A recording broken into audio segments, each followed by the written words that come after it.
Dave Matrix. Everybody, welcome to Goots' Wrestling Pod. I'm your host, Ray Goots. And guess what, guys? It's time for the fall. It's time for Fall Brawl 93. And you know what? Fall Brawl in April. Yes. Tony Schiavone, he probably was sitting at the desk that night. And he was like, this isn't that good of a show. I wonder if I'll ever be part of something worse than this. And the answer was yes. 25 years later, he got to be part of probably the worst Dynamite in the history. I disagree. In the history. Well, Disagree. no, I'll say this. For comedic value, it was an amazing Dynamite. But in terms of building your company, it was the worst Dynamite. I will say, guys, April 10th, 2024. Mark it on your calendars. The historic night. The dawn of a new era in AEW. It's so good. I forgot that I don't even know what era WWE is in anymore. Made me totally forget about it. This is it. We kept talking about Tony Khan needing to grow balls. This last night was the night. April 10th, he grew the brass balls, man. No, he didn't. He's taking it to WWE, and I like it. Taking it. He got everyone shit and CM Punk by the end of the night. Let's go over what happened, all right? First things first, what happened on the show? Most important thing. They showed the footage from All In. They showed the footage of the backstage altercation between CM Punk and Jungle Boy Jack Perry over broken glass. True to CM Punk's interview with Ariel Helwani, he did put Jungle Boy in kind of a chokehold, confronted him. That's the thing. CM Punk's the one who confronted Jungle Boy, and he's the one who instigated the physical attack. And then he turned to Tony Khan, and he said what he said about this place being a joke and he's a clown. That's the part where Tony Khan talked about him being fearing for his life, right? Where CM Punk lunged at him. He did lunge at him. One of the super pro AEW accounts says that when he got back, the incident where Tony Khan fears for his life happened. I don't know if that's true or not, but if it did happen, if there was another incident where CM Punk made Tony Khan fear for his life, it wasn't on camera. Well, but that's the first thing that was shown, and I don't know if you've seen some of the reports about it. Absolutely. So when they announced this weekend that they're going to show the footage, my first instinct, even though I was like, the only reason they're showing this is CM Punk lied out of his ass, and it didn't go down the way he said it did. Like, that's the only reason they're going to show this. Like, and I heard Brian Alvarez said at one point that Jack Perry reversed the chokehold and got a few hits in, right?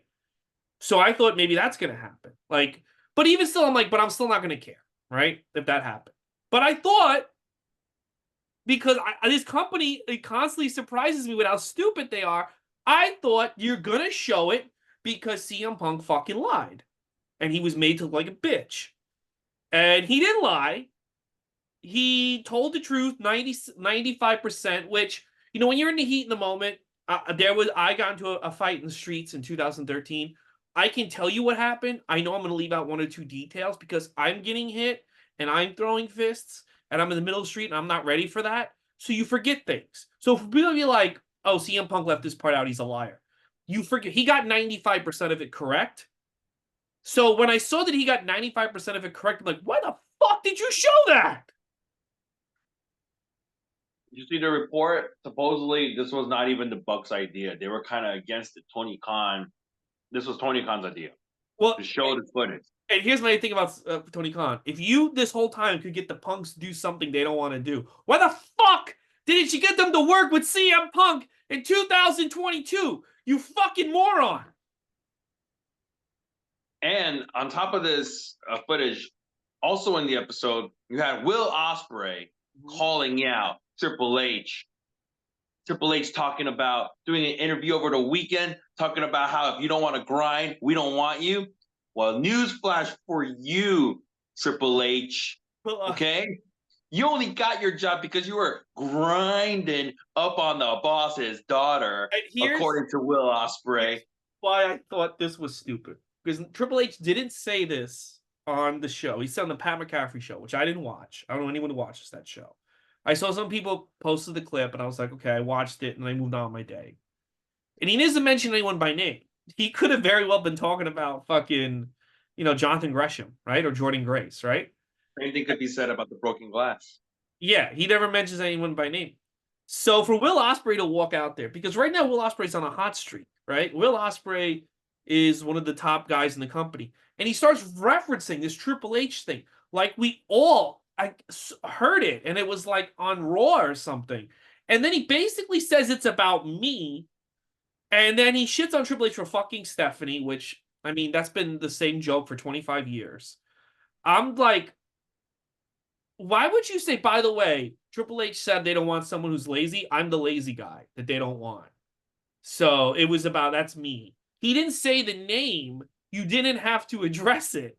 But now you're telling the audience, if you're someone who's just a casual viewer, and now he's going yelling about Triple H, and you're like, wait, did Triple H mention Will Ospreay on Raw or WrestleMania or SmackDown? Like, when did he mention Will Ospreay? You have to go find this dopey interview from Pat McCaffrey.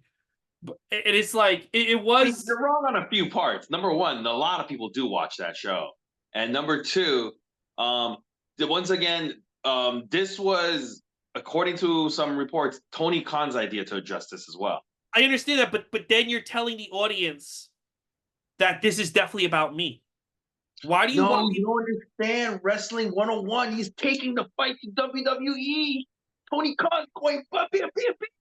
But he didn't say a name. There's a bunch of people he didn't sign. He could mean Okada or Sasha Banks or. I mean, when Jungle Boy or Hammerstone looked at the camera and said, "It's real glass, cry me a river," he never said CM Punk. Maybe CM Punk took it the wrong way. He could have been talking. I don't know what the audio was, but I will say this: people like saying CM Punk caused assault. There's no excuse to hit anybody. We didn't hear the audio, but what Punk said is, if you have a problem with this, do something about it.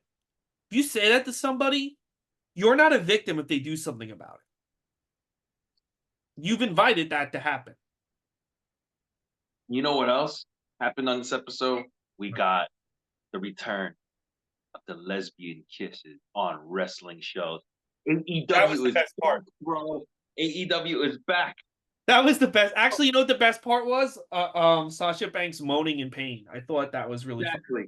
Dude, wrestling is back. Thank you, Tony Khan. Taking it back to the Attitude Era of wrestling, where you're taking shots at your opponents and you're doing lesbian kisses, man. You know, the work shoot promos about grinding on daughters. Man, I tell you, I forgot WrestleMania even happened. Tony Khan, he owned the week, brother. He did. Owned the week. I'm being serious. I want more shit like this. I want more. I mean, it's funny. I want more. Not less. I want more. It is. But here's the thing. No one's gonna like. I watched the footage on Twitter because all these fucking AEW butt munchers. I knew they were gonna do it. Literally, 3 seconds after that footage was on TV, every pro AEW account had that footage on Twitter. So I just played video games. I'm like, oh, here's the footage, and then I put it on my Instagram stories. And a couple of my friends were like, oh, thank you for putting it. I didn't want to watch the show, but I wanted to see the footage, right? But so, yeah, I saw the footage and then I heard the interview. So everyone is talking about Dynamite. Doesn't make anybody want to watch it. And the other thing, too, is like, people are like, all right, I'll just watch the funny shit on Twitter. I don't need to watch the show. By the way, did the ratings come out? Let's see. It has not come out yet. I'm checking it as we're talking. It's Thursday. But, dude, let me also say this, though. I'll say this. You know, Tony Khan's only marketing strategy is WWE has shitty matches. I have good matches, and WWE is run by shitty people. They're called bangers, sir. I have bangers. They don't have bangers. WWE is run by shitty people, and I'm a good person. And those are like the only two things he knows where to go. And this WrestleMania, dude, I think this is going to be a WrestleMania, and the kids 10 and under are going to talk about this WrestleMania like we talk about WrestleMania 3. I think this was like people are very happy with WrestleMania 40, and people are very happy with WWE right now. I think they really enjoyed this weekend. And to go after them now when your show hasn't been good since Sting retired. And when you fucked up Okada, when you fucked up Monet, when you fucked up everything, to go after WWE this hard, like you're acting like WWE. It's still 2019. The show's good. Like say what you will, WrestleMania was good. Fucking, I didn't really watch Stand and Deliver. It was, but that was pretty good. Fucking, Hey, nobody's denying that. We'll let WWE have the weekend. Tony Khan had the week, brother. Okay. over. And last time I checked, there's more days in the week than the weekend. So Tony Khan wins that too. All right. Dude, Tony Khan is it, dude? Okay. They really, WWE had an amazing weekend, right? And actually, if anybody wins, it's wrestling fans because they've been getting easily the best 7 days of wrestling in a long time. Like really, think about it, right? Like 7 days of pure, just like a lot of fun happening. But I'm telling you right now, man, I don't know why everyone's so against him on this. Remember when we used to be like, oh, he's only doing hugs and he's not taking the fight. He's just like being this soft guy. And he finally gives us what everybody's been saying. He's going hard. yeah, he did it Now after everybody, CM Punk not left the. him. He should have done this when CM Punk was with the company. Hey, better late than never. Better late than never, brother. No, it's too late now.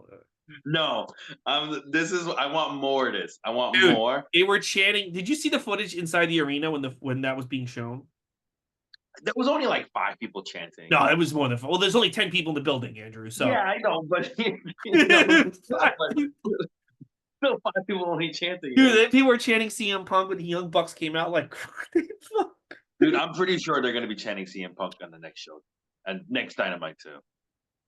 they really, they really misjudged it.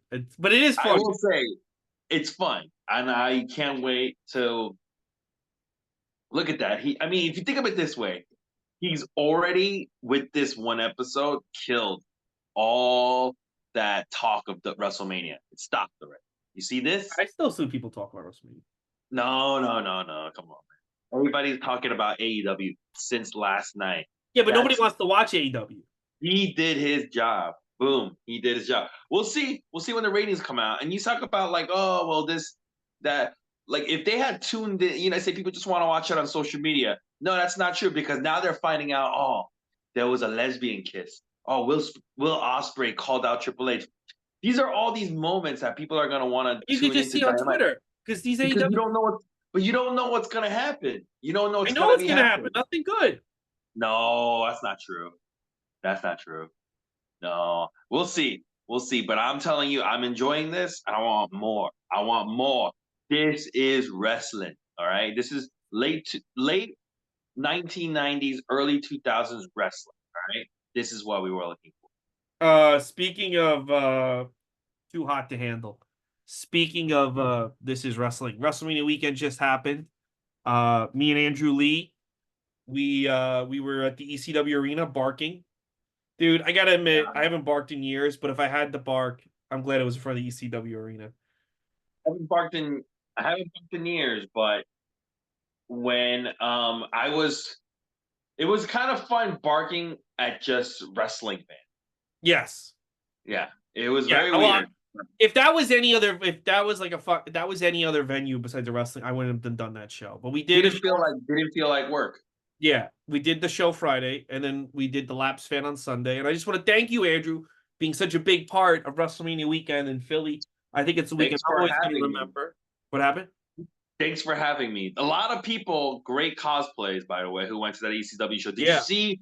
Did you see all the Dudleys? There was Yeah. like every single Dudley. Mhm. Right? There was somebody cosplaying like Macho Man. Somebody cosplaying like Dusty Rhodes. Very good. Did you see any other cosplays? I think there was a Sandman. That's an easy costume to play. Yeah, that's an easy It costume. was no, that was fun. But then Sunday WrestleMania, I wound up went by myself, but Sunday was a great WrestleMania. I liked it better than night one. But all in Probably one of all, the best WrestleManias. May go down as one of the best of all time. I think you know what? Someone brought up a great point because I agree with this person. Person like 39 had better match quality overall, but they didn't stick the landing. And when you don't stick the landing, it doesn't matter how great the matches are. People are going to be like, that event stunk. And this event, they nailed the ending of the main event. Yeah, but you know I what? remember It this felt like in order to get to 40, right? What Yeah. happens at 40, you needed what happened on 39 to happen at 39. You know what I'm saying? Yeah, that's true. If But also, I do Cody, if think Cody and if Cody and Roman didn't have that kind of ending at WrestleMania 39, we wouldn't have had this WrestleMania 40 finish, right? that, yeah. But I still think I think you could have had Cody win and done 40 with Rock and Roman, and I think Rock and Roman could have been you could have done it this year and it could have been just as magical. 39, I don't know how I still gotta watch that match on TV, but when I was in the building, people were on the edge of their seats, like people were really invested. But I gotta rewatch that match, the 39 match on TV, because I never did. Ray, it's kind of like Avengers Infinity War Infinity and War and Endgame. Endgame, that's what somebody Yeah. said. Yeah, you need that down period of like, oh my god, for the up period to happen. There, basically what I'm trying to say is I think because of what it was a continuous storyline for like a year, these two WrestleManias are gonna always be connected. You know how like most WrestleManias, there's really no kind of like connection from one year to the next, right? Yeah. This is one where you can't help but talk about both of them at the same time. Like Well, that was every that time. was that was what they did with the Hogan Macho Man, Hogan Andre, Yeah, exactly. I So believe. every time you talk about WrestleMania 40, you're gonna have to mention WrestleMania 39. Every time you talk about WrestleMania 39, you're going to have to mention WrestleMania 40. I think that's part of what makes it so great because Yeah. it's just it feels like an epic. That was very good, very well done. No, not enough, not as many bangers as AEW could do, but I'll give them the benefit of the doubt. Well, they should have just had they should have had Triple H come out and respond to something that Eric Bischoff said in a Prodigy chat in 1997 to to really make WrestleMania special. All right, here we go. Let's talk about Fall Brawl 93. That's what you're all really here for. Probably not. Yeah. But Fall Brawl 93. All in all, what did you think of this show, Andrew Lee? It's the first Fall Brawl. Not bad. It wasn't bad. It was okay. What about you? What did you think? It was okay. There was some, the lows were very low. I'll say that. Like when the show was bad, it was pretty bad, but there were some really good matches. All in all, it's just another average show. It was okay. I'm not a big fan of the word fall brawl. I don't like it. It sounds kind of stupid, right? But I get it. By the way, Yeah, I they need. I have I have this VHS.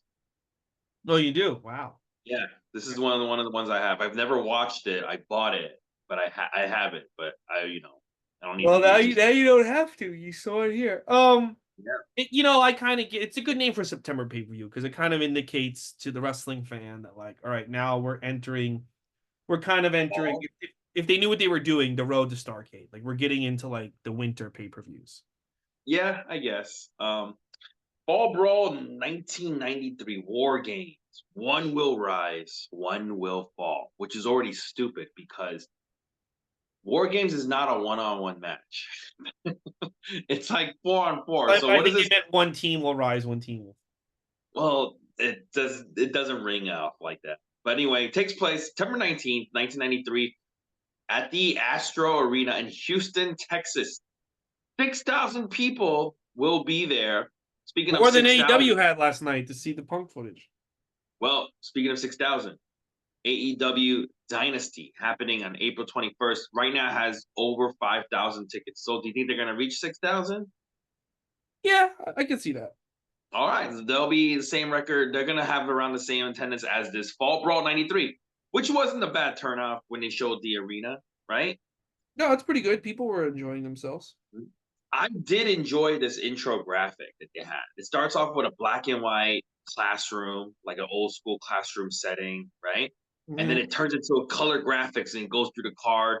I really like that the way they did that. Like, oh, everyone's going back to school, and it's like, oh, and then it just felt like very 90s, but I enjoyed that It felt graphic. very. The thing about Fall Brawl is it always did kind of remind me of I'm going back to school because like the Fall Brawls ended while I was still in college, so it does have a feeling of when you hear like Fall Brawl's coming up, you're like, well, I gotta go back. You know what I mean? So Yeah. like Mhm. it's time to like go back. You know, the summer's over. We're building to Fall Brawl now. So Tony Schiavone and Jesse Ventura on commentary, and Eric Bischoff is there as well, hosting again. And he throws it to Michael Buffer as William Regal and Sir William walks down the aisle, getting ready for the first match. Their opponent is going to be Ricky Steamboat, who finally has his old music back. None of that stupid fucking theme I'm music a where they're like, "The family family." man. I love having a kid. Somebody found funny, like, you know what? This is terrible music. Give him his old music. In fact, give him his old WWF gear, his dragon gear, and he's fucking breathing fire again. He's grasping at Well, straws. It's like, here's going the thing. back. That music is just for the WWE Network. I don't know Oh, what music he had on the actual show. I guess I'll have to watch that VHS. Yeah, But I do like that he's going back to this dragon gear, you know, yeah. No, the me too. dragon outfit and breathing fire again. Um, do you think Ricky Steamboat learned how to breathe fire like before he went to WWF or No, in WWE? WWE. Bruce Pritchard took him to learn how to breathe fire. Oh wow, so that's a skill he probably still has at this point, probably. Yeah, he was taught. He was. They hired a guy to teach him That's awesome. when they re-signed him. Yeah. Mhm. So this is our first match. It is for the television title. William Regal versus the champion Ricky Steamboat. Ricky has his ribs taped up, which is something we're going to see quite often. And he starts the attack right away with a cheap shot on Regal. And he throws Regal over the top rope onto the ramp and then back over the top rope back into the ring. Hits a flying karate chop. But each move he does, like Ricky's like selling his ribs. He's like, oh, it's taking a toll on my ribs every time I do something. Midway in, Ricky Steamboat plays possum and lays on the mat, and Regal goes to get him, and Ricky does this beautiful like arm takedown with that. Ricky Steamboat does that often in his matches where he plays dead and to fool the heel. Yeah, Not enough people. Nobody does that anymore right now, but I wish somebody would. I like that spot. Are you a fan of that? Playing heel, like playing possum, and yeah. then No, I tricking. love. Yeah. Actually, Ricky Steamboat. This is like probably the best match he had in a long time. This match that we're that in Fall Brawl '93. Yeah, this is a pretty fun match. Yeah. Ricky does a great job just selling his ribs. Anytime like he makes any movement, he's like, and in fact, because of his ribs, he's not even making good covers, right? Like he even can't cover that well. He does like a crossbody and he can't get that cover in, but that would have finished the match. Ricky has a short arm scissors on William Regal, who deadlifts Ricky up, but then Ricky rolls through back, maintaining the short arm scissors. Very cool spot. Jesse Ventura loved it. He was like, "Oh, that's gonna take a lot of strength to do that." After some back and forth, William Regal tosses Ricky over the top rope, and the ref is just admonishing William Regal. And as Ricky skins the cat, Sir William hits him with the umbrella, and then Regal hits a German suplex with a bridge to win the TV title. Fantastic opening match. Wouldn't you say? This was an awesome match, and also the way the manager interfered was so good because like he wasn't doing anything the whole match, and then he does one thing and it costs the match. Like I kind of wish AEW would have some of their heel referees study how they ended this match because Heel managers. what? Heel managers, not referees. Oh yeah, I'm sorry, heel managers because the thing about this guy is that you kind of think he's useless, right? It's like, oh, this character's annoying, and then when he does something, it's really impactful. It's not like it doesn't look stupid. It's just like that's the thing. Like all you need a manager to do, and we saw this thing with Paul Bearer last week. All you need this guy to do is one thing, but when he does the one thing, it's got to be perfect, and that's what this guy does. So it's great because it makes you want to see a rematch. It makes you like, oh shit. But like the one thing I don't like about AEW when they have is that the heels will just interfere, especially Don Callis. Don Callis will just like run around the ring, do whatever he wants in front of the ref, not even trying to hide. It's like so dumb. And this guy like, boom, and then the match is just over. But I love Yeah, the match from I start. agree with you.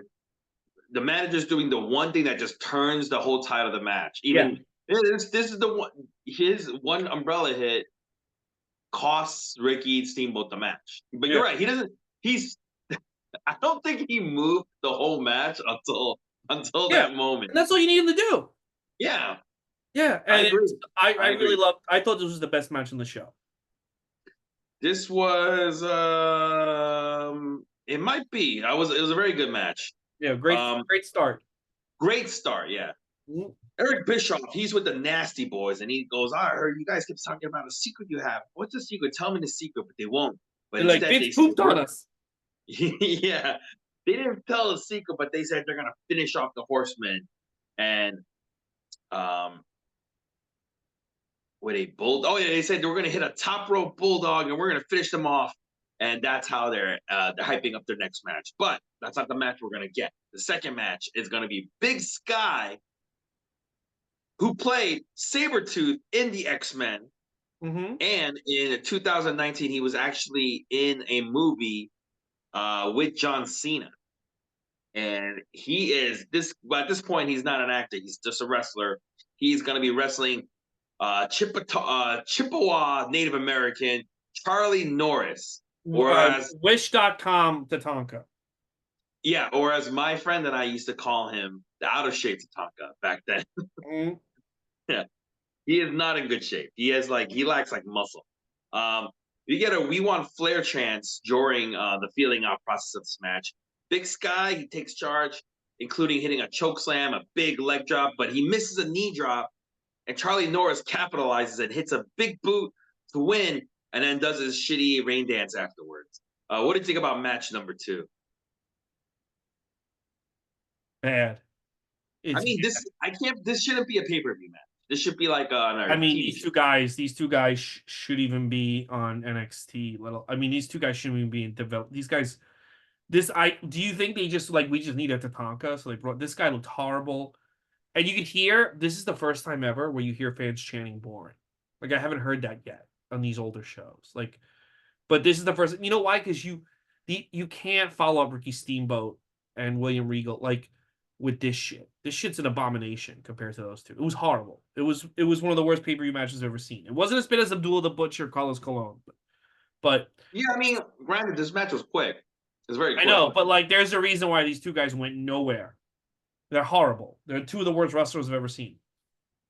Yeah, I mean, Charlie Norris. I think they were just trying to get off on that Tatanka. Tatanka kind of hype, but if you look at him, he's very like not in shape, and he does like, let's just leave it at that. Dude, like this is the thing. Like, I'm not trying to be a dick, but Tatanka is not even that good anyway. And then you get a worse Tatanka. It's like, what am I supposed to do with this? Yeah, exactly. His name's not even named. It's like Charlie Norris. I'm like, ugh. Yeah, I thought when I saw the results, I thought it was gonna be a black guy, and then this fucking Indian, like at least call him like Chipawani Tatani or some fucking name. Yeah, with the starter included. Yeah, Chipawani Tatani. I don't know. Call him Yeah. something. You know, my friend and I, when I remember we were kids, we saw him on WCW TV, and we were like, "Who is this loser? This out of shape Tatanka?" We did not like this guy. Out of And, shape he's Tatanka. not going to stick around for long. Then we go to the back, and we have a very special guest, backstage interviewer, Scott Dunlap. He is with Davey Boy Smith, and he asked him about War Games. And for those of you guys who don't know, Scott Dunlap, I think he has cerebral palsy. Yes. Yeah. And Davey does a great job in this promo, in my opinion. What did you think? I mean, they don't like they gotta warn you because so they just act, and I guess it's nice. They act like this is just a regular guy about to interview, and then the interview starts, and you're just taken aback, and it's hard not to. It sounds rude, but Davey Boy Smith did a really good job. Davey Boy Smith like treated the guy like he was, you know what I mean? He didn't like he wasn't taken aback. He like just treated like he was being interviewed by Mean Gene Okerlund, which is the way to do it. Yeah. He did he didn't like patronize him either. He just like did a good job. I was also taken aback because I was not I expecting. didn't expect it, and you know they it sounds bad, but they should be like he's a very special guy. He's one of our favorites here in WCW. He's a very special young man. Like give us a little warning. Like they acted like I thought I was gonna see like a newscaster, and then I don't Yeah, I know. mean, it was just like WWF. They got this new guy. Remember? Oh, what's his name? They got that new guy, Got and I just thought, Vindicated? oh, they got a new guy too. That's what I was expecting. But anyways, good job, David Boy Smith, and good job, Scott Dunlap. Dunlap, you still did a great job with that. Match number 3. Orndorff and his tag team partner, the Equalizer, versus Marcus Alexander Bagwell and Two Cold Scorpio. During the intro where they're dancing, Jesse Ventura makes a white man can't dance joke at Bagwell's expense and also hypes his new movie coming out, Demolition Man. Did you ever watch Demolition Man? No, I want to see it. Everyone says it's really good. Oh, yeah, I liked it. I forgot Jesse Ventura was in that because he's in that for like, he's Yeah. in there for a couple minutes. But yeah, it's all right. Uh, the Equalizer and Bagwell they start the match, and during the match you hear someone say, "You're blocking the camera." I was like, "Where did that come from?" Um, uh, It's I CM think Punk. this is the match where you really start noticing the difference in Paul Orndorff's arms. Yeah. Hmm. Yeah, like one's noticeably bigger than the other, and this is the first time I'm really noticing it. He hurt his nerve like during his run with against Hulk Hogan and WWF, and it just never healed, right? Yeah. Yeah, he didn't take care of his body properly and then never really healed. Yeah. He All didn't right. a lot of those guys would put off surgeries to keep making money, keep hitting the towns, brother. Yeah. So the faces have control of most of this match until the Equalizer spills Bagwell outside, and then they start working on it. Two Cold Scorpio hot tags in, and he cleans up, and all 4 men are in there, and the heels take back control, but they're focusing on the wrong guy. Equalizer holds up Bagwell as Too Cold climbs the ropes. Then Orndorff tries to go for a running high knee onto Bagwell who's being held, but Bagwell moves out of the way, and Orndorff hits Equalizer instead. When he falls, Two Cold Scorpio hits his 450 for the win, but doesn't matter because as soon as this match is over, as soon as that bell rings, Equalizer attacks Two Cold right away, kills all their fucking heat, and the heels just beat the crap out of them, and then they just walk out tall. What did you think about this match number 3? This was the worst Too Cold Marcus Bagwell match we've seen so far. Equalizer stinks. Equalizer's so bad that he brings down everyone around him. This was not a good match. Another disappointment for on the show. And dude, he's really bad. The Equalizer, he's really, really bad. I didn't think it was terrible, but it was kind of weird how Just give them the win. yeah, like why couldn't like as soon as they won, they couldn't even like cheer or pose because they just got attacked right away. And I was Yeah, like, are I'm they saying building up? just give Equalizer the win then. Yeah, yeah, That's exactly. Just give them the win or something. I Yeah. think I think they were like nervous because that's the thing with WCW is like they put these guys in these positions and they immediately pull back. Like they did that with Kevin Nash as Oz. And I think the same thing happened here. Like they want to push this guy, but then they realize he's garbage. So like, well, I guess we'll let Two Cold Scorpio beat him, but we also want him to get his heat back. And it's like, how about this? How about you just pin? How about you just have this fucking idiot pin Two Cold Scorpio? Take it from there. And like Junior was having this problems with the WWE in the later years. That's when Yeah. it was bad. Right before AEW started coming around, this is what was basically happening. The as they call like the 50-50 booking ish kind of style. Mhm. Just like starting somebody and then just giving up before you even have a chance. But You like know? this finish doesn't do anyone any good. Equalizer got No. pinned by Too Cold, and then he beats up Too Cold, and it's like, all right, but he's not that tough because he got pinned by Too Cold. So like, just have him pin Too Cold or Bark. I Just have, agree. It helps nobody. It helped yeah, everybody look kind waste of of dumb. time. Waste of time is a good way to say it. Eric Bischoff, after this waste of time, he is in the back with William. He's up on the stage with William Regal and Sir William, and Sir William says they're going to go to England to be congratulated by the Queen for winning the TV title. And Eric Bischoff starts questioning, "Hey, what do you mean? We talk about honor. You guys have no honor. Didn't you see the way you guys one, but they just brush him off. And we're going to go right into our match number 4. Shanghai Pierce with Tex Slazenger, who will go on to both become the Godwins in WWF. Shanghai is going to be going one-on-one against Ice Train, and they keep talking about Ice Train's size. This guy is very new. He's a rookie, but look at his size. But when you're watching this match, Shanghai and Ice Train are both like the same size. I know.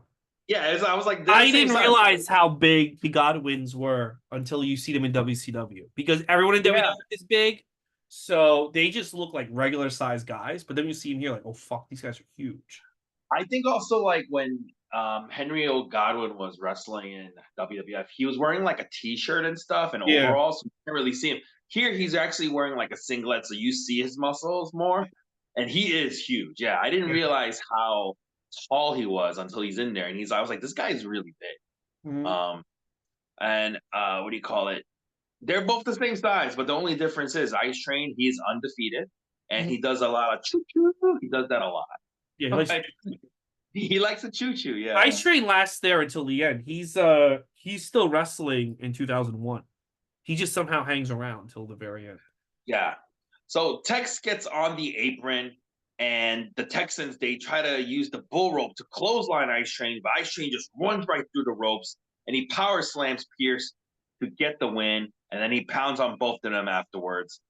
You're mentioning Ice Train sticking around to the very end of WCW. There are pockets where he's going to go away for a bit and come back. Mm-hmm. The reason why, and a lot of people talked about this, he goes away and there's no explanation of why he went away, right? And he just comes back. He actually supposedly was born with a congenital heart disease. Mm-hmm. And I think that's what got him fired from the NFL. Mm-hmm. And it is actually going to stay with him as he passes away from it on January 23rd, 2024. He passed away just a couple of months ago. He was 56 years old, died way too young. Yeah, but too young. Yeah, this was a good showcase match. Yeah, but again, this is 3 matches that shouldn't be on pay-per-view. I agree. This was also a match that really shouldn't have. This is like a TV match. Right? You started off at such a level of wrestling, and then you just like, you know what? Honestly, they shouldn't have started with the Ricky Steamboat match. If they booked this many people who can't work, it should have started with like a shitty match to like set the tone. Nobody can follow that first match at this point. Yeah, that's true. So far at this point, yeah, that it's hard to follow up with that. It's good. That's a very good point. But I can see like they want to start off. Charlie Norris is not gonna. You start off. No, I'm saying like you should have started off with like the Bagwell match or something. Because that I think. I guess you're right. Bagwell match would have had to meet. You're good point. Good point. Yeah. Not Charlie Norris. You stick him. Yeah. I was gonna say that's a bad way to start a show. Right? That's a terrible way to start a show. But I agree with you. I'm like this. Are they at this point like running out of talent? What's going on here? What's with all these? Where's my man Max Payne? Where's Johnny B. Bad? Okay, we got the ratings. Let's take a little break. Talk AEW Dynamite ratings. It's just over 800,000, so it went up. Yes, it worked. Tony Khan was right. As much as they wanted it to. What are you talking about? That's huge. They were in the 700s 2 weeks in a row. It worked. But you know Tony Khan won the week. He won the week. CM Punk. They got extra 100K for CM Punk. But what's going to happen next week? I guess you got to show the footage of the other fight. Oh, they won, brother. Tony Khan won. Bravo, Tony Khan. Bravo. You were the talk of the town. Nobody even knows what happened at Wrestlemania. I don't even know who Cody beat. I don't even know. What's going on? I forgot all that. Cody, you need to restart the story now. Yeah, exactly. And everyone's talking about, like, what's the point of this thing that they did with why would they show this footage? Like, why don't you guys let Tony Khan finish his story, huh? Why don't you let him finish his story? You want people? Here's the story. I sold the company to WWE. That's the end of this. That's how you finish. Anyways, the other person finishing the story, we got Jesse Ventura. He starts doing analysis of the tag team scene, talking about, the Hollywood Blondes, they all have tag team belts, but it wasn't fair. And as he's talking, Tony Schiavone starts looking away, and he starts reprimanding Tony Schiavone. He's like, "Hey, look at me when I'm talking to you. Stop looking at the women." And then right at that moment, That's funny. Missy Hyatt comes out. She's got a leather jacket on, and Tony Schiavone goes, "That's Missy Hyatt. I recognize." And he pauses, and Jesse chimes in, "That chest." And they talk about Missy's chest so much in this next match coming up. There's even a camera focuses on a fan sign that says, "Hey Missy, did you buy those?" And Jesse and Tony are just laughing at that sign, or just they're like, "Oh, her pectorals." They just like really just going off at Missy's chest for all this. Like this is the first time I've noticed people just like really just talking about her chest. Did she just get a boob job? I don't know the history of her boobs, so I can't tell you. Oh, okay. But Well, I I'm mean, gonna she go did with, have them out and about. but she's wearing a jacket. I know, but maybe they just felt like sexually harassing her. That's how it was back Oh, then. yeah, they were really harassed. They weren't the only ones. But in this match number 5, it is for the tag titles. The Nasty Boys with Missy Hyatt versus Arn Anderson and Paul Roma, the champions representing the Horsemen. Brian Knobs and Paul Roma start off, and they start with some posing, pose downs, and then Knobs tries to sneak attack but fails. And the Horsemen are dominating early, and the Nasties have to regroup outside with Missy Hyatt. And as they're doing this, this annoying fan keeps shouting, "Four, four, four, four" at them. And while that's happening, there's another fan trying to give Missy $1, like a stripper, and it falls on the ground. And the camera focuses on this dollar, and Tony Schiavone, District Ventura, is like, "Where did this dollar come from?" Sags tags in, and he wants Arn Anderson, and Arn, that's a mistake because Arn tags in and he takes him to school. Fans are shouting, "Take it off" at Missy and waving dollars at her while Arn beats on Jerry Sags. Fans start chanting "Fat Boy" at Brian Knobs. And then they show a fan who has a Beavis and Butthead sign that says "Wrestling is cool." I was like, all right. Not in 1993. Not in September of 1993. Yeah. Fans chant for Paul Roma. And the Nasties finally get the drop on him, though. And the fans start chanting "Porky Pig" at Brian Knobs. This is a rowdy, rowdy crowd for this match. Yeah. Arn Anderson hot tags in and he cleans up, but Missy distracts the referee as Brian Knobs just throws him over the top ropes. And while the ref is still distracted, Jerry Sags nails Arn Anderson with a chair shot and then rolls him back into the ring. Fans start chanting "Anderson, Anderson," but Arn Anderson is just getting beat on for a very long time. Finally, Paul Roma hot tags in. He cleans up, and the Horsemen hit a spinebuster swan dive combo, but the ref's back is turned, and while his back is turned, Jerry Sags does a top rope elbow drop on Paul Roma to reverse the cover, and the Nasty Boys have now won the WCW tag titles. What did you think about this match? Who was the fourth horseman during this era? I know Arn and Oli. It was Oli. Remember? okay, well, he hasn't been seen since Slamboree, so Yeah, but remember in the yeah, Flair yeah, for okay, Brawl, okay, but all right. Yeah, this was a good match. This was a pretty good match. I really liked it.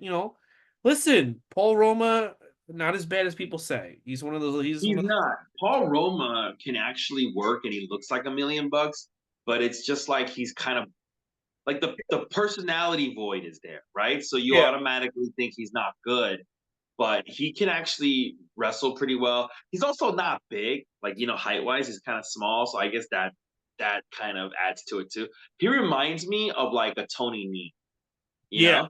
yeah, Yeah, yeah. and it's But not bad. this match was pretty good. I didn't hate it. Yeah, Finally, the show's picking up. yeah. Jesse Ventura afterwards, he's interviewing them, and Missy says she joined to get back at Ric Flair. What was that about? Who said that again? Because Missy. remember, Jesse was interviewing, and Missy Hyatt's like, "I did this to get back at Ric Flair."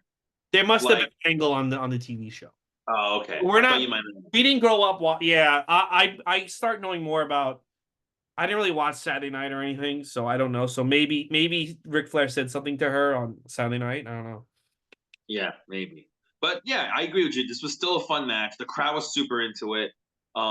So that was fun. And now we're gonna get to another part of the show that I really like.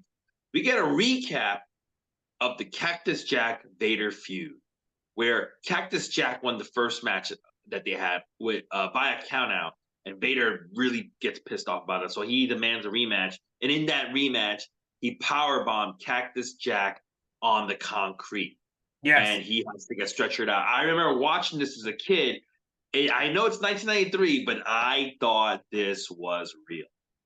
I was like, because at the time, you know how devastating the power bomb is. They always talk about how devastating it is, and at this point, I had never seen somebody take a power bomb on concrete. And when I saw it, I thought it was real. Did you? No, because I wasn't watching back then. Oh, okay. I I saw didn't. this. Oh man, I read about this in Foley's book, and he said that it was a big deal, so I believe him. it was, yeah. I thought it was real. I Yeah, legit did. well, remember I gave up on everything after Hogan lost. Yeah, yeah. I think people have to understand this. You never saw power bombs on concrete, and Mm. the way they played it out when that happened, the match stopped like it was over. Mick Foley didn't move, and they had to get a stretcher to just. You watch the whole thing just getting stretchered out, and it was like, what the fuck? And I guess if you're a kid, you just kind of like, oh man, Oh, I can see kids being like, "Is he's dead?" yeah.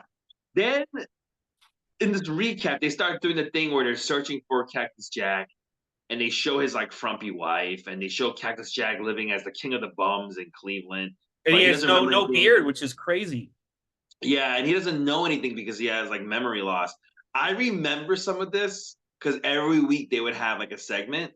It Mhm. was like I would watch it on Saturday nights, and I remember this was as stupid as Cactus Jack says it was. It was really dumb. I thought it was dumb. Yeah, I remember Cactus Jack got pissed because he's like, "Yeah, just let me stay home, and then I'll come back and I'll be like, I want vengeance." And they added this, and he thought it hurt. I know he did say like this hurt the angle. This whole bullshit. It did because you take something that's so serious, like getting power bombed on concrete, where you think the guy's life is over or career is over, and you're doing this thing that 100% you could tell is acting. It's fake, you know. And so it's like, oh well, if this is fake, then the power bomb was fake. You know, like I could put two and two together. And then they show you the recap where Harley Race would start getting gifts, and he opens it up, and it's a cactus. And I remember this, and I was remember being really excited about it. So I remember one of them is particularly Harley Race got the cactus, and he goes, "Why would anyone give somebody a cactus for a gift? Why would you give something to someone that's why would you give someone something that's already dead?" And I remember going like, "Oh, you don't even know. Don't you understand what this is? It's Cactus Jack's come back." I was legit like, "He doesn't know. Harley Race doesn't know." And then they show the return of Cactus Jack and his attack on Vader. He's trying to get that bag back. And we get a promo from Cactus Jack where he's got the Siamese Dreams Smashing Pumpkins album posters in the background. This is probably where Billy Corgan started really getting into wrestling, I guess. He's like, "Oh my god, Cactus Jack likes me." Yeah. And he confirms, but it is a good promo because Cactus Jack goes, "Yeah, that wasn't my real family. Yeah, I was faking my memory loss because I did this Yeah, because he has to whole save thing." the angle. Yeah. Yeah, he goes, "I did this whole thing to trick Vader and Harley Race because I needed them to think that I was gone so Mhm. that they don't suspect me when I come back and get my revenge." Very good promo by Cactus Jack. I'm glad they showed the whole promo before this match. That was a Yes. great whole setup. Mhm. Really, okay, you could say WCW did him dirty with that whole stupid memory thing, but the fact that they put this whole recap right before this match did him a lot of service. So you got to give him credit for that. It's going to go right into match number 6, the bounty match. Yoshi Kwan with Harley Race versus Cactus Jack, who does come out to a nice pop. Those of you guys wondering who Yoshi Kwan is, it is Kushibunshi's cousin, Chris Champion, parading around like he's half Japanese, half Chinese. Not and he's a white guy. One of the worst characters in WCW history. Yoshi Kwan is like a mix of Japanese and Chinese. Horrible.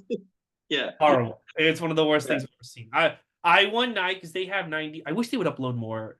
I think they've kind of given up on the archives on Peacock. But I fell asleep one night to WCW 1993 and I woke up. They were like trying to push Yoshi Kwon as a legit threat in August, September. And like they're like later on we're gonna see Yoshi Kwong, and I'm like, dude, what are you doing? Like, what are you doing? Like, even in I guess they thought, well, they have a Samoan pretend to be Japanese, we could have a white guy pretend to be Japanese, and it's just like this guy is no Yokozuna, you know? Yeah, yeah, yeah. And Yokozuna, I mean, Polynesians have Asian features, And also right? he So it's he like, he yells Samoa, so he's already breaking character. yeah, yeah. But this guy is just white with like eye makeup, and it's Yeah, very noticeable. it's really bad. It's really and whoo, whoo, man. Anyway, Cactus Jack gets in, he attacks Harley Race right away, and then he starts beating on Yoshi Kwan on the outside and takes him out to the outside. But when they're on the outside, Jack turns his back on Yoshi Kwan to focus on Harley Race. Big mistake. Yoshi Kwan takes control, takes Cactus Jack up to the ramp, and enziguris him. To Yoshi's credit, he does do a lot of martial arts moves, Japanese moves to kind of like sell the gimmick. Then make Harley a white Race. guy who knows karate. Make him like a Chuck Norris character. No, no, no, dude. We already have a Charlie Norris. Oh, actually, you know, the SJWs would be like, no, Danny Rand can't be good at karate. Chris Champion can't be good at karate. It's got to be the Asian person because they're the only ones who are good at karate. So yeah, it's racist if a white guy actually is good at his skill. It's racist that his name's Charlie Norris. You should give him his proper. Why can't he have a Native American name? Too ethnic? You got to give him a white man's name? Harley Race gets on the apron, but it backfires as Cactus Jack hits a double arm DDT in the distraction for the win. After he beats Yoshi Kwan, Cactus Jack suplexes Harley Race back into the ring, and he gets his bag back. He turns to the camera and he goes, "Vader, you're next. I want you for Halloween Havoc."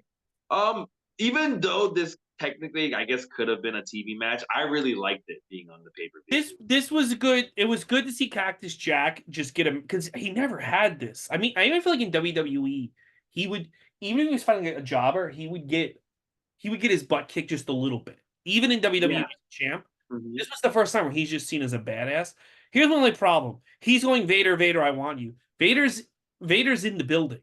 Like you can go get Vader. Like just go get him. Like you know what I mean? I mean, it would have made more sense if Vader's not even there or Vader already left. But him screaming, "I want Vader!" It's like, wait, you can go get Vader. You can go help out Sting. I mean, he's on the pay-per-view. You Yeah, know what? If you want, if you just wait backstage for a little bit, you'll get him in like 2 matches. So why don't you just wait by the entrance? Or he's in a fucking giant cage with 4 other guys. Why don't you just run into the cage and like beat him? Here's the other thing: Dustin Rose is injured. Why don't you? There should have been a segment like Dustin, I'll take your place because I really want to fuck this. I want to fucking kill Vader and Yoshi Kwan. I didn't even break a sweat, so I'm still fresh. Like or instead, take poor, on the Shockmaster's place. instead, poor fucking injured Dustin has to start the match. But that we'll talk about that. But yeah, but it was good. I just wish the problem with this show is that a lot of the matches with good workers have to go long because they have so many bad workers in other matches. And if this was the only short match, it would have been fine. But there's a lot of short matches with shitty workers on this card. I mean, to be fair, like you said earlier, they're not as bad as like Carlos Colon versus Abdul the Butcher. No, right? but like They're like television matches. They're WWE is like stinking up the joint, and now these guys are stinking up the joint. It's like I need someone to not stink up the joint. Yeah. And we're gonna have some matches that don't stick up the joint, in my opinion. And we're gonna talk about the penultimate match, but there's gonna be a lot of background that I want to give for this. All right. We start off with another recap segment. This time it's Rick Rude. He's on Flair for the Gold, and where Rick Rude forces a kiss on Fifi, the maid who's gonna be Ric Flair's future wife. And after he kisses her, she slaps Rick Rude. She's not having any of that. And Flair is smug about it. He's just like, "Hey man, she ain't into you." And this kind of angers Rick Rude. So he brains Ric Flair with a belt and hits a Rude Awakening just on the floor at Flair for the Gold. And it's gonna lead to our match number 7 for, believe it or not, the international title. They had a falling out with the NWA, so they changed the name. Yeah. Yes. So those of you guys who are wondering what this is, there was 2 titles in WCW. There was a WCW title and an NWA title. What happened was, remember, if you guys recall, 2 months earlier, Ric Flair beat Barry Windham for the NWA title. And when WCW scheduled Ric Flair to lose it to Rick Rude here at Fall Brawl. And the title change also was exposed by all the pre-taping of the matches at the Disney studios where they had the Disney matches, right? Mm-hmm. Well, believe it or not, when they had those two titles, there actually was a board of directors that would determine this, the NWA board of directors. Hold on. And they were Someone rang the bell. 1 second. okay. All right, that was Jack Perry was trying to break into the house. I had to put him in chokehold. We were talking about Ric Flair and Rick Rude, right? Yeah, we're talking about how the NWA board of directors who worked separately, even though they're working for WCW, they're working separately from WCW. They're the ones who also get to choose who the challenger is. They objected to the title change. They were like, "Whoa, don't put the belt on Rick Rude. Like, we want it on Ric Flair. You got to get our vote." And they were like, WCW was like, "You know what? No, forget it." And then that's why they left NWA for good on September 1993. Which is why they had to change it to the international title. Yeah. And moving from this point forward, NWA would then appoint ECW to book their champion going forward. Until Shane Douglas, which exactly. is pay-per-view. Isn't this amazing chain of events? If that didn't happen, maybe the ECW that we know would never have really happened because they needed that little momentum, right? Shift? Yeah, I don't know. See, because like I didn't learn about that until 1998. I don't know if that was the big thing. I kind of feel like if NWA still gave their approval, but they were allowed to like curse and be like, "Yo, Sabu, I'm gonna fuck your mother." By the way, a wrestling fan said this. There's never a reason to hit anybody. Like, if someone goes up to, even if Jack Perry went up to CM Punk and said, "I'm gonna fuck your mother," all you say is, "Well, I'm gonna fuck your father," and walk away. And I'm like, clearly you've never had anyone disrespect your mother to your face. That you think that's the answer. Like, yeah, really? I think really you're just not. You're supposed to just be like, "I'm sorry you feel that way." If somebody if you were sitting in your comedy club and a comic walked in and said, "Hey, Andrew Lee, I'm gonna leave and I'm gonna go fuck your mother," and and your reaction is, "Oh, that's good for you." What is everyone gonna look? You're gonna look like. How could you disrespect your mother? You know what this reminds me of, Ray? Let me actually ask you if you remember this. Very early on, I think around 2013, 2014. Do you remember there was that story? Actually, it really happened. There was a white comic at an open mic, and he said the N word. Yeah. Remember? And a black comic got up and hit him. Now, in that instance, actually, that guy ended up running Old Man Hustle. Yeah, Booker at Old Man Hustle. That's right. When he said that, he didn't even do he didn't direct it at anybody. He just said it as part of his joke. Remember this? Yeah. Yeah. And people were like, that gave that guy no right to hit him. You know, where did you stand on that? It's a kind of similar situation. I stand on it like this. If he called the comic the N-word. No, he didn't.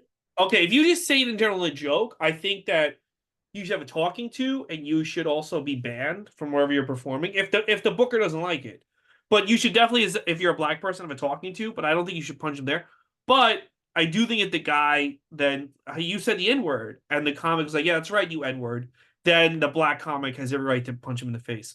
You know, actions, like, the thing about it is actions have consequences, and if you keep fucking with someone and the words, if I keep saying to you, if I keep coming up to you and be like, "I know you have a problem, let's solve it," and you keep telling me that it's solved, and then I turn around and you keep fucking with me, and then eventually, if you keep doing that, if my words, I'm not going to just let you keep fucking with me, and I'm not just going to let you keep fucking with me at my job.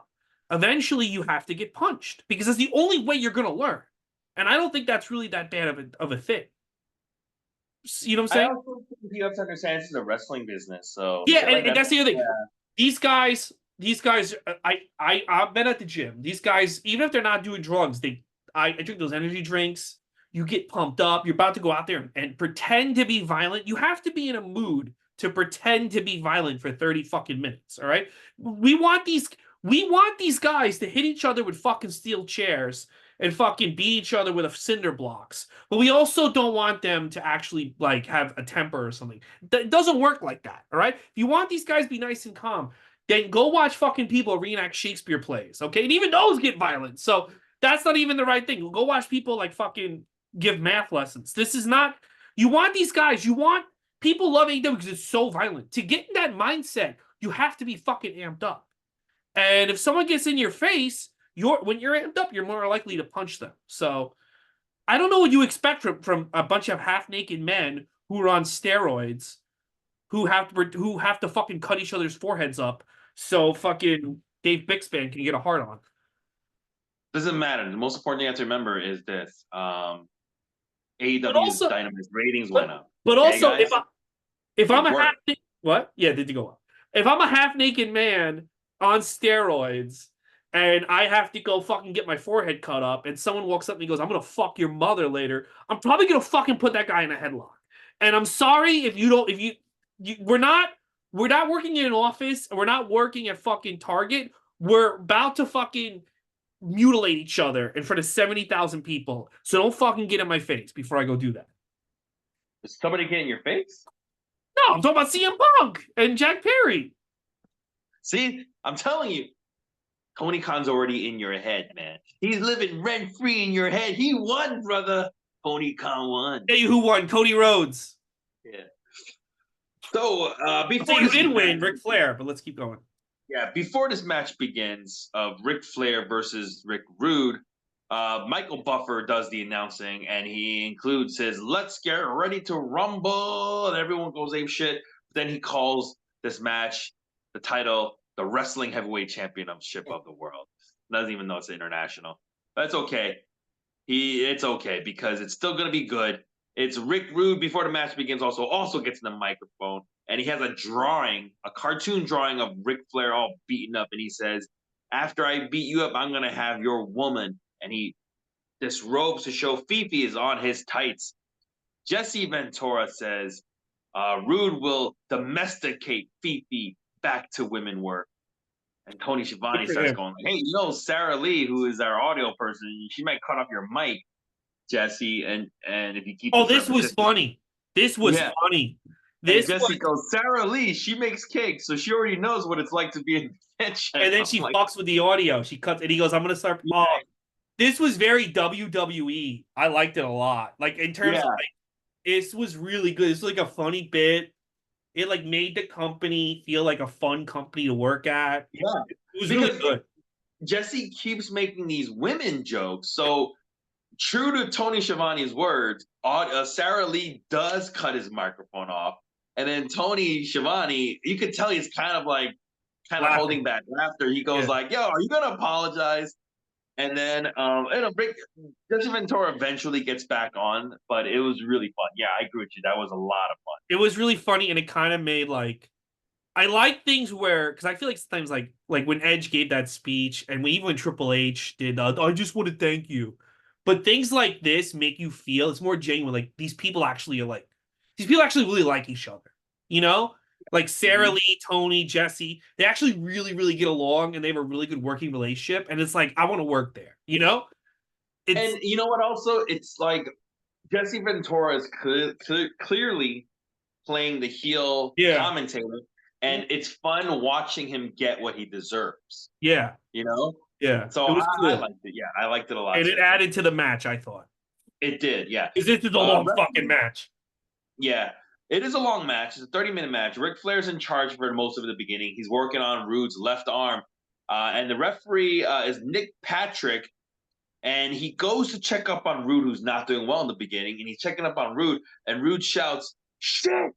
Which Tony Schiavone does acknowledge. That was another funny part. He goes like, "We're on pay-per-view?" Yeah. Yeah, it's like, "This is live, guys. We can't do anything about it." And that was fun, too. And Jesse, like, most of when Tony Schiavone says something like this, Jesse just kind of laughs a little bit. You know, he's having a good time. Jesse and Tony have such a better relationship than Jesse and Jim Ross, and it adds so much to even the worst matches. But Tony Schiavone, seems to have a lot of chemistry with a lot of people. When he was on MLW, he was good commentary there, and even here in AEW, he Oh has yeah, good chemistry with multiple people, not yeah, just Excalibur and Taz. When he replaced Kevin Kelly because Kevin Kelly was bad, he gets along really well with Nigel. Nigel McGuinness, yeah, You know who stuff he like was that. good with? There was a few weeks where it was just him and Jericho on commentary. That was Yeah, fucking. that was good too. Yeah, that was very good too. I don't know if you remember this, but there's an episode of AEW Dark where he's on commentary with Kenny Omega, Mhm. and Kenny Omega is like fucking with him. Like it's a Michael Nakazawa match, Mhm. and Kenny goes that's tells him like the names of these moves so that Tony Schiavone has to repeat it, and they're like it's bullshit. He calls it like the hentai. Like he calls him, hey Tony, that move's called like the hentai something, like the hentai clothesline. And Tony Schiavone's like, oh hentai, but Yeah, you know yeah, what that is? That's like yeah. That's like the porn. Yeah, that's it like was the really that's like the funny. Yeah, anime porn. Yeah, yeah, yeah. yeah, it was really funny. I think Tony Schiavone, poor Tony Schiavone, he looked so miserable last night. You know what it was because he knows that this shit. He thought he found Yeah, like he's been in the business for over 40 years. he thought He's he seen found it. like a fun drama free place, and now like the drama it's getting just as bad as WCW. You know? Yeah, yeah, basically. But you know what? At this point in 1993, he is having fun. Yes. With just even Tora. Ric Flair, going back to this match, he hits a crossbody. This is a beautiful crossbody. Rick Rude is on the ropes. Ric Flair runs the ropes and just fucking jumps and hits a crossbody. They both go over the top rope to the floor, kind of like a Cactus Jack kind of move. And then when Rick Rude is on the outside with them, unfortunately, Rude clotheslines Ric Flair, and he finally starts getting some solid offense in. So while it was a cool move, it backfired on Ric Flair. Rude he puts Ric Flair in a mounted chinlock for super, super long time. Not once, but twice. And now I start understanding why the NWA did not want to put the title on this guy. It's like, Rude, what are you doing?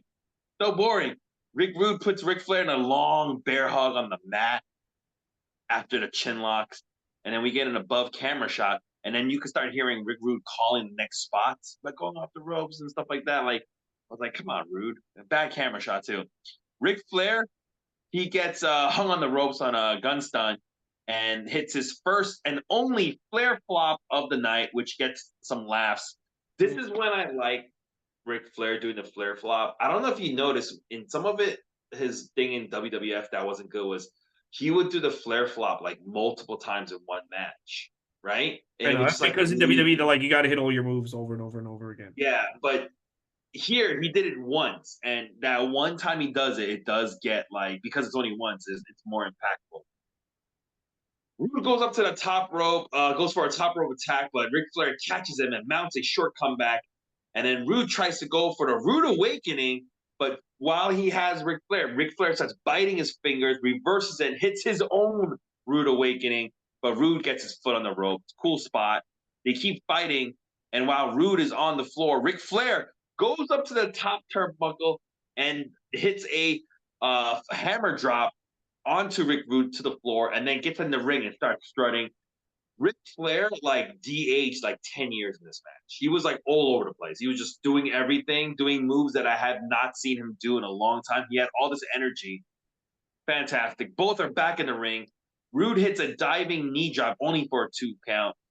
Rude tries to throw Flair out, and he calls up Fifi onto the ramp, and then she slaps him, and he kisses her, and she slaps him again. So he just grabs her and lifts her up over the top rope into the ring, and he starts yelling at her, "You don't slap me!" And he's cornered her. This really pisses off Ric Flair, and then Ric Flair comes in, he starts attacking him, and he puts on the figure four. But while the referee is like talking to Fifi and telling her to get back out of the ring, and his back is turned, Rude pulls out some brass knuckles from his tights and he nails Ric Flair and he covers him to win the title. I thought this was a fantastic match. Did It you it like it? it was good enough. I have two. Number one, so Ric Flair Okay. does not like working with Rick Rude. He has said that he did. Really? He said he didn't like his match with Rick Rude, and I can kind of see that the chemistry when you know that you didn't know that. I will came in knowing that. So Mm. I've heard Ric Flair and Conrad said like Ric Flair tries to be polite in public, but in private he's like, I fucking hated working with this guy was the worst. And when you know that, you can see things are off. You can see like when you go in knowing that that was the thing. So like, while I liked it, I could tell like I don't know, there was a vibe that was off, and maybe it's because I'm going in feeling that vibe because I think Conrad and Ric Flair are holding back how much they don't like. Well, I don't. Conrad never met the guy; he was a kid like me, but they're holding back how much Ric Flair really didn't like this guy, and I don't know how it got that bad, but he really fucking didn't like this guy. And so I'm going in and I'm noticing that. So that kind of affected my it was good, but I could feel Ric Flair wasn't feeling it. He was doing his best because he's the GOAT at the time, 93. But Mhm. I don't know. What did you think? Did you get the sense? Could you tell that Ric Flair didn't like him or Ric Flair didn't want to be there? No, I couldn't tell. You know what it looked like though? It like Rick Rude seemed off his game Probably because he because knows Ric Flair doesn't like him. yeah, because we've seen Rick Rude have good matches. He pulled out a good match with Ultimate Warrior, right? Yeah, But yeah. somehow in here he just seemed like he didn't want to do anything, and he's just like that's why he had Ric Flair. That's probably what Ric Flair didn't like. Yeah, and also at the same time, Ric Flair was doing more than he normally, Yeah, that's why I said right? I felt like they didn't mesh. And here's the other thing: it was very weird. Like Ric Flair loses the world title, right?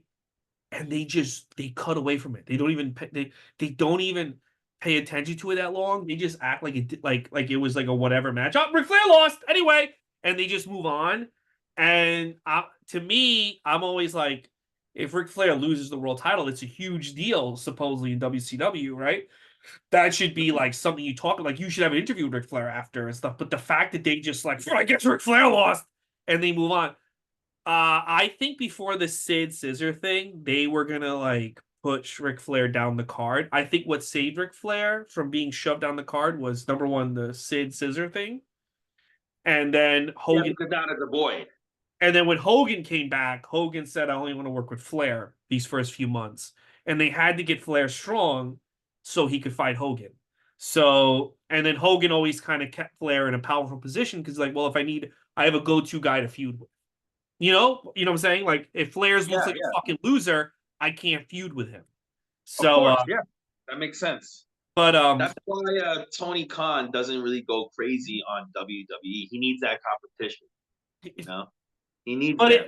it felt like at the end of the match like they were downgrading Ric Flair because the fact that even Tony Schiavone's like I get Tony Schiavone even just doesn't even like to me it's like when Ric Flair loses especially because he lost like he had his own tactics used against him that should be something you really talk about and they just kind of Yeah, like yeah. They just kind of like when Ric Flair loses this match against Rick Rude, it's not made as big of a deal as it should be. mm, And what they do talk about, they just skip it and they go right into, hey, like we had 3 title changes tonight. Like yeah they you know just what really changed the focus. Yeah, it would be like if Cody Rhodes takes on like Gunther next pay-per-view right and Gunther just beats him, and they move on to like fucking Finn Balor versus Damian Priest. They're like, yeah, oh, Cody, I new champion. So anyway, Damian Priest and Finn Balor have turned on each other, and we're gonna go to that match now. It's like, yeah. whoa. We just had we had this whole story, and now he fucking failed, and you're not even talking about it. Like we're just gonna move on. Like they just like kick him out of the ring, and they're like, that's how it was very weird to me. And I'm like, oh, that they in their heads they're like we're gonna move this old man down the card, but it doesn't work like that, brother, because the No. Hulkster's And coming. I will say he didn't look like an old man here. I thought this was a fun No. I match. think the problem is like people constantly try to count Ric Flair out, and you can't. No, you can't. Yeah. And let's go to our final match. It is the War Games match. First that one's out. It's Harlem Heat. And they are called Cole and Kane here No Booker T and Stevie Ray just yet. That's gonna wait a year later. That's when they'll change their name. Their tag team partners in this match are gonna be Sid Vicious with Colonel Parker and Vader, who comes out with Harley Race. These four men are gonna be facing off against Dustin Rhodes, the British Bulldog, Shockmaster, Sting with their team advisor, Animal, Road Warrior Animal. Yeah, It's you weird. know why? Because originally it wasn't Shockmaster, it was Hawk that was supposed to be the fourth man. He's actually on the poster for this show, and for whatever reason, Hawk didn't make it. So it was a Shockmaster Wait, instead. so originally it was supposed to be Sting, Bulldog, and the Legion of Doom. No, Sting, Bulldog, Hawk, and Dustin. I don't know why Animal's not wrestling. I have to watch the show to figure that out. Maybe he was injured, that's why he couldn't wrestle. Maybe he was like, well, time to do drugs. Um, you know, All right. it's you know what to me I was thinking about because I was thinking about this. We were watching Typhoon the last a couple of shows ago. Yep. WWE loves whenever they talk about WCW, they love to show the Shockmaster footage of him falling down. And it is very funny, right? But they kind of act like that was like this big downfall of the company.